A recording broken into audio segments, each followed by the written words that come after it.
Hey guys, welcome back to the channel and another episode on Raj's Garage. But today, a little bit different. We're starting on a new journey. This is called Raj with Friends. I've been very lucky to make some good friends throughout the car community over the years, and I have the opportunity of showcasing their collections to you guys through my channel. And there's a reason why I've got my 964 Turbo here, because it's all about Porsche. Let's get into it.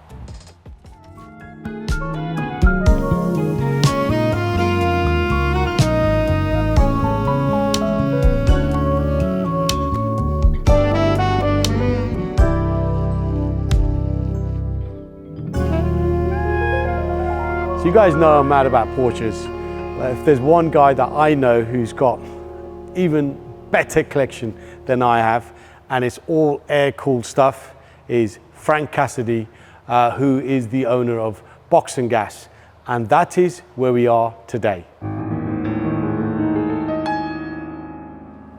Just take a look behind me. This collection of air-cooled Porsches, stuff from the 60s, all the way up to the 90s, and quite a few variants in between. And what an amazing collection of cars it is, even down to the man cave that we're standing in. This itself is heaven. For car guys, this is heaven. You know, so all the posters, the setup, the workstation at the back, even have a couple of ramps here. This is an amazing place. You know, we've got an early 356 there. We've got some air-cooled 1970s modified cars here. He does love OEM stuff, but virtually everything in here is modified. So I got to meet Frank about 10 years ago when he had this car, black 964, which he calls Black Betty. It didn't look like this then. So there's been a lot of modifications since then, and I think there's a bit more of a journey to go with this car. We'll cover this separately at some point when it is done, whenever that is done, maybe 2 or 3 years down the road. So let's find Frank and let's have a chat with him about his amazing collection of air-cooled Porsches. Frank, come on, yes. mate. Whatever it is, I didn't do it. Get off piston heads. Stop looking at other toys to buy. No.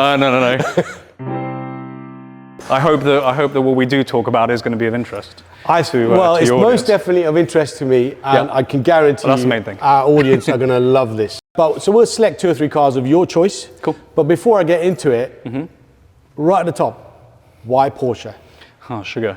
I don't know. There are a plethora of different reasons, but I think.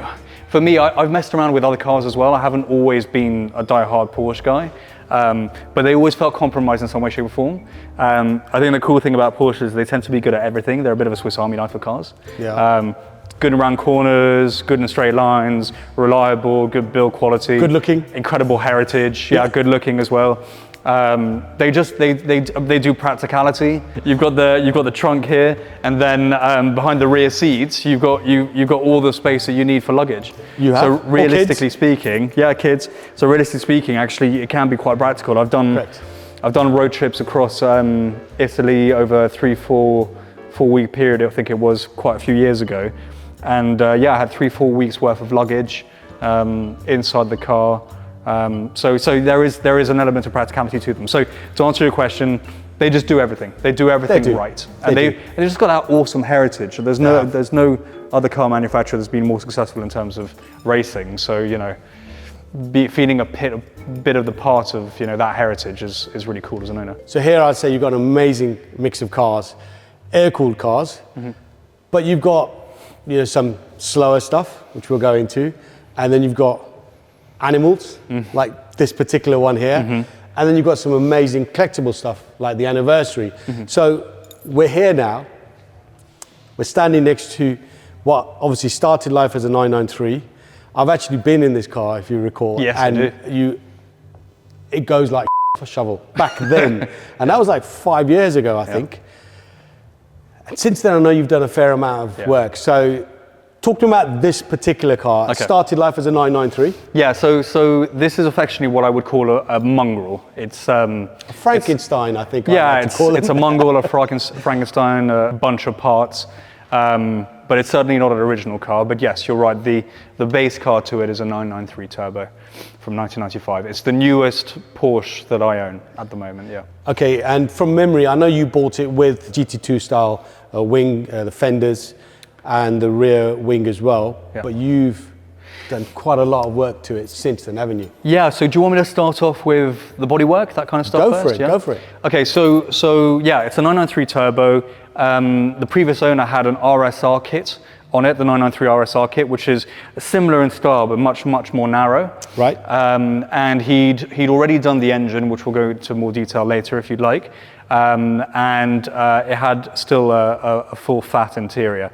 And so, because the engine was developing a huge amount of power, it really wasn't able to get the traction down. The reason for that was that the RSR kit is actually quite narrow compared to like what it's got now, which is the GT2 Evo kit. Yep. And as a result, you couldn't put the widest tires onto the car. So it had all the power, but it just really couldn't put it down. So I went through and actually with Tyrone from Riviera Auto Body, we basically redid all the bodywork. Wow. So now we're running GT2 Evo arches that were sourced from FED Brombecker in Germany, which are a great company for aftermarket parts. They have brilliant buyers out there that really know their stuff. So those are carbon fiber. The bonnet was already done by the previous owner. That was carbon fiber. Right. The doors are carbon fiber. That was done by the previous owner. This GT2 wing was an original wing that's already on there. The front bumper, he had kept the 993 turbo bumper, but aesthetically it didn't really please me. It wouldn't work, yeah, it wouldn't work. And it didn't have also the splitter, and so I found the front end was just ever so slightly lighter. So we actually went back to what the GT2s did, which is they just took a standard narrow body 993 front bumper and then just flared it out so they would meet the arches. Yeah, and then otherwise we've got looks really aggressive. Yeah. Since we're on the outside, these wheels, I mean, the dish on the back, I've not seen a dish like that on any other 993 ever. So talk to me about these wheels. Yeah. So because the car's a mongrel, I didn't want to spend money on a genuine set of speed lines because I just didn't think that it would be necessary. So instead I went with a French company called Tramont wheels, which are still a three-piece wheel, quite lightweight, and we custom built this set. So I spent a lot of time getting measuring tapes out and figuring out exactly what the ET, what the widths are going to be and so on. So I've gone with more of a gunmetal kind of center to them as opposed to a pure silver. This car came about for me because I was looking for, quite simply, I got fed up getting overtaken by GT3s all the time on circuit, and I didn't want to go water cooled. I kind of wanted to prove a point, and I'm quite stubborn like that. So I thought, okay, well, let's just build a 993 that can do the job. So this is the genesis GT3 RS Eater? This is anything that's anything GT3. Anything, when you start getting to GT2s, that's when they get away from me in the straights at Silverstone on a longer circuit. Something like Donington is not a problem. Surely these mirrors are... Do you know what, funnily enough, actually... They don't serve a purpose. It's impossible. How can you see anything? Funnily enough, so the previous owner used this car for VMAX events because it does over 200 and something miles an hour. Wow. So his idea was to streamline the car as much as possible. So instead of having the wing mirrors on the side, he went with these cup mirrors. And actually, in truth, these cup mirrors are, they actually do get a decent amount of visibility. There are some which are absolutely awful, which I've had in the past. But these ones are actually quite decent. And in the same vein, with the same purpose of trying to make the car as slippery as possible, he got rid of the rain gutters on the car at the time. As well. So yeah, the work that he did, the previous owner, was really on the engine, on deguttering the car, and that's pretty much it. Everything else I've pretty much redone. I remember when you took me out for a little rip in this, those few years ago. So it's still pushing out the same amount of horsepower it was back then. So it's 577 and 800 Newton meters of torque. That's a lot of power. Yeah, it's a good amount of power, and the torque figure is the really important one. Horsepower sells cars, torque wins races is the saying, and really the torque is really what gets you moving. Is this still four-wheel drive? Or it is still four-wheel drive, okay. And quite frankly, there's a little bit of understeer in certain places, and at some point or another, I would like to make it back to two-wheel drive. Especially now that it's got the grip to be able to do that. Sure. It will just make the front end a little bit more pointy, and on a 993 it's relatively easy. 964s, you basically have to switch out the gearbox, or you put a collar to send the power back into the gearbox. Whereas with 993s you can actually just decouple it, take out the drive shafts and so on, and the prop shaft that goes to the front, and then away you go. So it's a lot simpler to do on these. And finally, interior-wise, you've got pole positions. Yeah, so interior-wise, it was a full fat interior and it was in cream, but like what's called, it just didn't really fit the car. Yeah, that wouldn't work. I was building a track car here. That was my mission in my head, so I wanted to save as much weight as possible.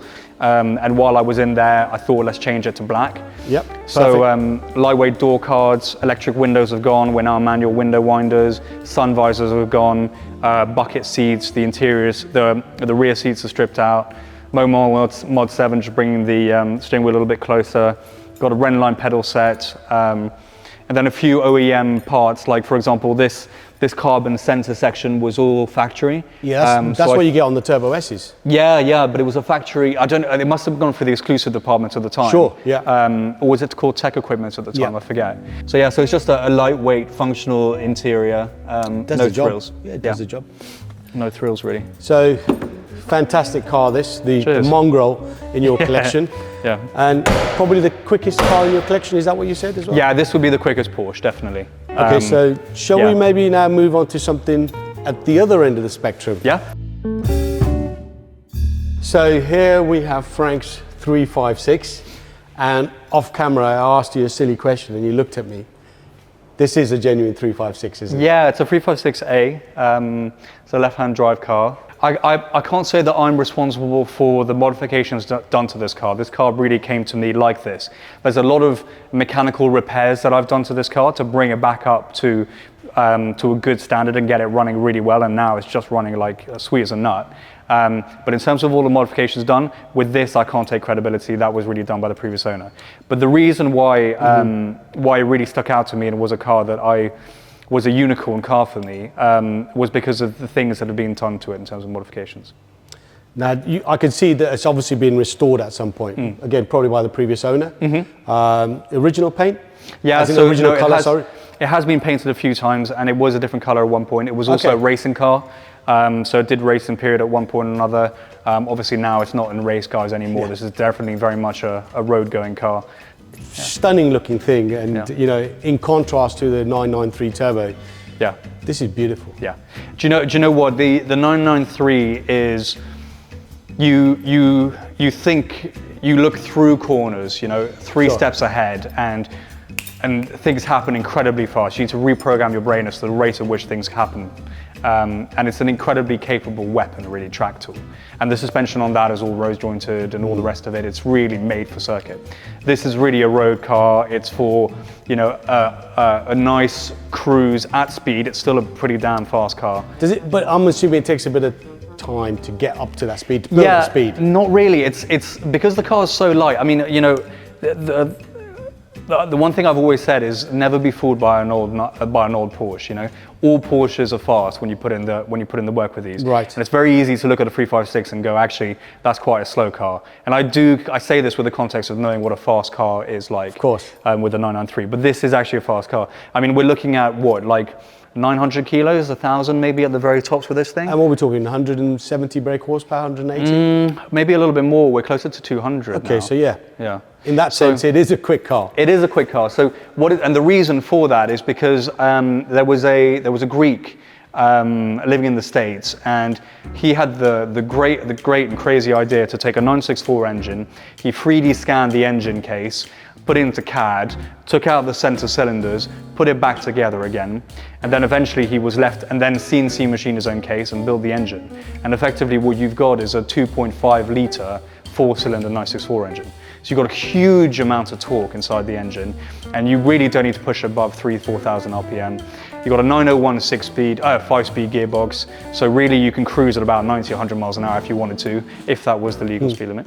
And so it's a car that, you know, that really does move for its size, and it's just a very elegant, beautiful drive. And to drive it fast, it requires a little bit more patience when it comes to operating the different controls. Bit of finesse? Yeah, exactly. So things like the gear stick, you know, like you can be bombing it along, and then when it comes to the gear changes, when it comes to the gear change, that little part of it is a little bit slower. So you take a bit more time to get into the gear, then when you're in gear, you slam on it again and away you go. But effectively, it's a very elegant drive, it's a very methodical drive, very sensory.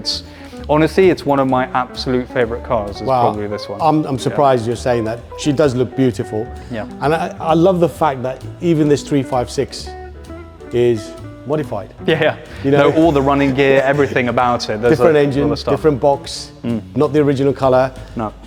Probably the original interior, but not the original color of the interior? No, that's been changed as well, so there's not much original that's left about it, but it looks like, what I love about it is it looks like a Cadbury's chocolate bar. Do you know what I mean? It's a really, it's a really nice color, and yeah, this has got to be one of my favorite cars. I've driven fast cars, you know, what's called that 993 certainly isn't slow.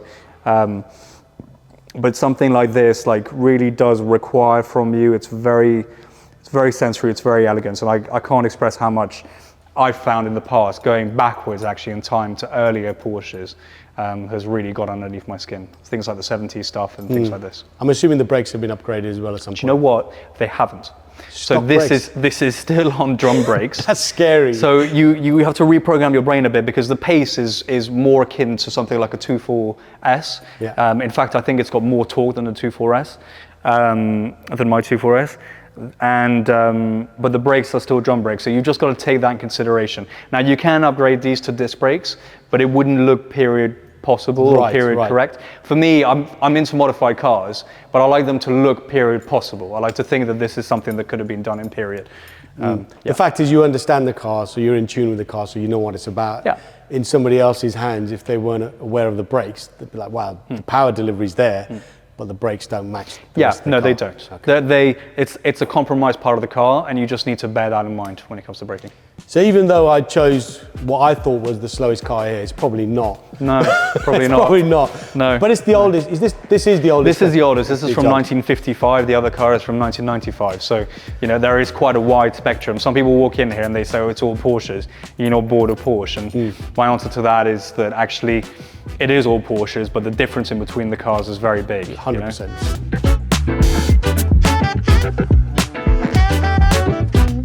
Let's choose something maybe a little bit in between that era, and maybe something where your first, I don't think it was your first Porsche, but how I got to know you was through Black Betty, the 964. Yeah. So let's have a chat about your 964 anniversary. Sure, no, that sounds good. So before I show you his amazing 964 anniversary, this is called Olive. It's the name Frank has given to this car. We featured this car in one of our Porsche Car and Coffee events. In the description below, there'll be a link to that. And that is all about Porsche still. So if you love your Porsches, you're still here, you're still watching this, make sure you watch that episode as well. It's in the description below, and there'll be a link to it at the end of this episode. Now, let me show you this amazing 964.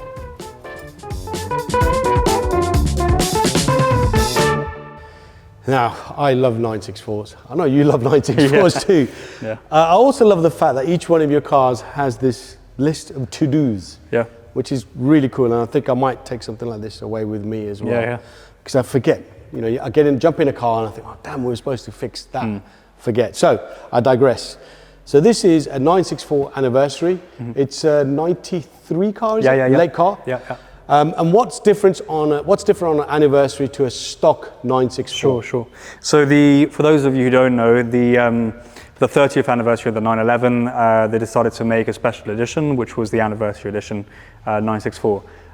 So they aimed to make 911 of them as a limited series, but in reality they didn't hit that number actually. And they predominantly came in polar silver. Sorry, is that because the 964 sales were pretty poor back then. Yeah, 964 sales were pretty poor back then. There was a bit of speculation. They had a lot of leftover turbo bodies, and so that was one way to get rid of them. But I don't think that was necessarily true. Who knows? But the majority of them were Polar Silver or Viola Metallic. There are a few that slipped through that were red, yellow, black in terms of anniversary editions. And these cars aren't to be confused with the turbo looks, which were available in the States. Right. So these were available rest of the world, but they weren't available in the US. And there was also something called the turbo look, which is identical, but it didn't have the little differentiating factors that made this an anniversary. So what are those? There's a little plaque on the rear deck lid with the number of the car out of the 911 supposedly built. The engine lid badge is slightly different as well. Sure. There's a little silver cap in the gear knob, and then the interiors were all factory leather throughout. They were all four-wheel drive, they were all wide body, and they were all naturally aspirated. So overall, it's a heavier car, and quite frankly, what's it called, with a naturally aspirated engine, it's not got enough power for it to be really what I would call a fast sports car. So it's a stock 3.6 engine? It's a stock 3.6 engine, yeah. Yeah, you're so right. this is more of a cruiser, correct, for me, in my mind. Yeah, a little bit heavier, but with the same engine, not as nimble and agile as maybe a C2 is. Yeah, as a narrow body C2, yeah. No, I think with this kind of wide body, really, the turbo gives you the extra power you need. These are not the stock wheels, are they?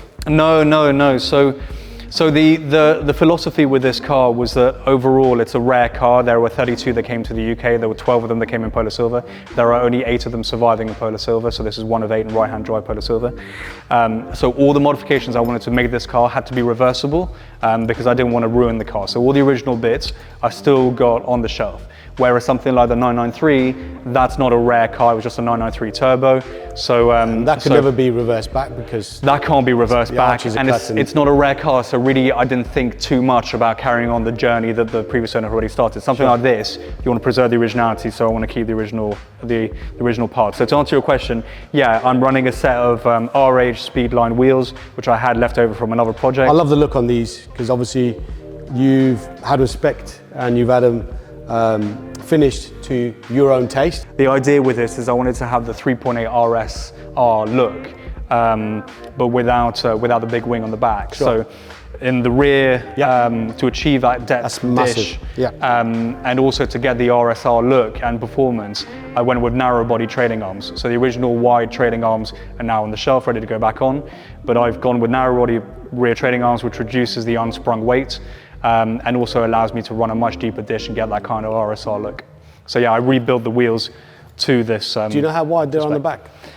The tyres from memory are 275s. The wheels themselves, I can't remember. So on my 964 turbo, I'm running 265s and they're 10J, 10 on wide on the back. I would probably say this is maybe a 10.5. Yeah, I'd say so. Okay. Yeah, I'd say it's about 10.5. And even the interior, as you said earlier, you don't mind changing a few bits on the car. You've kept all the stock interior, I'm assuming. You've gone with Recaro A8s. Yeah, which you're a fan of too. I love Recaro A8s. Yeah, they're brilliant. They look fantastic in your car. And the reason I like them, for the same reason I'm sure you do, is that it's a period possible modification. They were seats that existed in period, they're quite rare.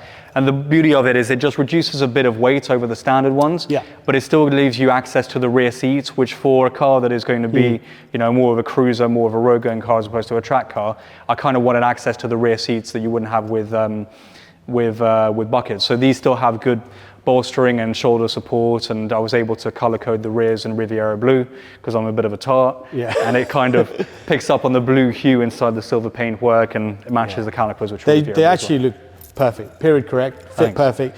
Bit tight, I know from personal experience, just getting them into position, having to make the runners and so on, but once they're fitted, they do look perfect. So this is another fantastic car. One of the best 964s I've seen. Thanks. Credit to your collection. Cheers. Now, I did mention earlier on that how I got to know you was through Black Betty. Now, we're not going to cover Black Betty now because I know you're doing some modifications and so on. And when I first saw Black Betty was in our workshop.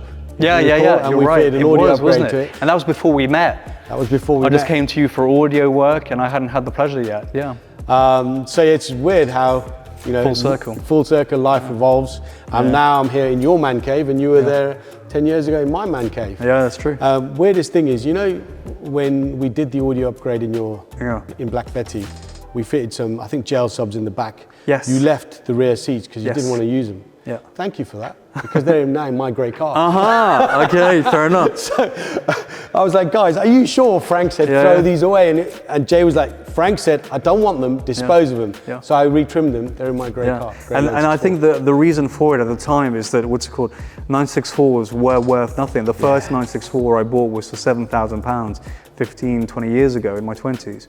And certainly at the time, you know, what's it called, rear seats in a 964 weren't worth anything. Nothing. That was my justification anyway at the time. So yeah, I don't think I would do that now, considering the values, and I would certainly chuck them on eBay and get a few pennies back in the kitty. But I'm glad that they found a good home, and it also means that if I ever need a lift, I know where I can find a seat. Yeah, most definitely. Might be a bit cramped though. Yeah, it might be. So look, there are, I think, best part 14 or 15 cars there. We can't cover all of them in today's episode. Maybe we'll come back at another point and we'll talk about Black Betty when it's finished. I'd love that. Because I know that car's been on one hell of a journey. It has. Yeah. And it still has some journey to go on before it's finished. Yeah. Thank you very much for your time. Dude, really always a appreciate pleasure. that. I know you're a busy guy. What an amazing collection. It's kind. Now, Frank hosts an event here called Megaphonics. The details for Megaphonics are on the screen now, the date and so on. Make sure, if you're a Porsche guy, even if you're not a Porsche guy, if you're a car guy, make sure you buy a ticket to Megaphonics. It's always a great day out. There are so many Porsches here, and great food, live stage, music, so much going on. Details on the screen and in the description below. Now, I've shown you 3 cars, but there are other cars that we've shown you in B-roll. Which is the car that ticks the box for you in Frank's fleet? For me, it's very difficult to choose. I would say Frankenstein or Mongrel, but then I do love the 964 anniversary. So I don't know, I'm just gonna leave it for you guys to decide. Drop a comment below and I'll be back on another episode. So thanks again to Frank. I'll see you again soon.